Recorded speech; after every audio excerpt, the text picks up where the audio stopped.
I really liked Mike Vrabel's answer yesterday when he was talking about motivating players and players not needing to be motivated. And I brought up this new age player, and maybe some do. Yes, and this one stood out to me. It came from a listener, Tom, who was listening to our Vrabel interview. And he said, just a comment on Coach Vrabel's comments this morning about motivation.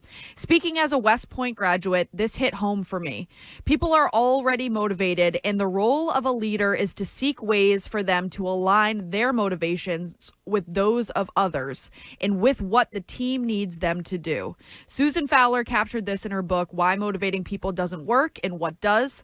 Fowler argues that leaders still depend on traditional carrot and stick techniques because they haven't understood their alternatives and don't know what skills are necessary to apply to new science of motivation.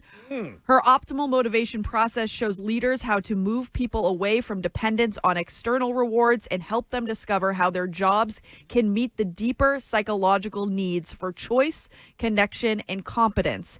That science tells us results in meaningful and sustainable motivation. Vrabel is doing all of this. I think he nailed it. I think Coach Vrabel has, again, I'll use this phrase, secret sauce when it comes to today's player, whether it's because he's on the younger side of coaches in the league or he's been there before.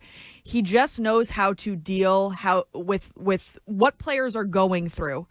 He talked about how Steph Diggs likes to laugh at himself and how he loves that out of him. He talks about how how Drake May is able to keep such a level head with the MVP chants constantly happening. He knows how to work with these men day in, day out, on the field, off the field, in the locker room, or in everyday life. That's the difference that this team has. And motivation wasn't the word I guess I should have used, because this is a perfect example of how leaders don't need to motivate. They need to look at what these players are motivated for and bring them together. Now, Wiggy is a carrot and stick guy because he's constantly calling me soft. So he's like an old school discipline manager, like the carrot and the stick. Yep. And so...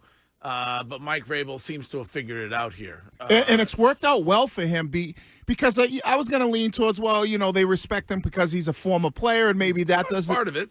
But it's not working with the Jets, and Aaron Glenn is a former. So we've seen former players that have coached. Mayo was a former player last year.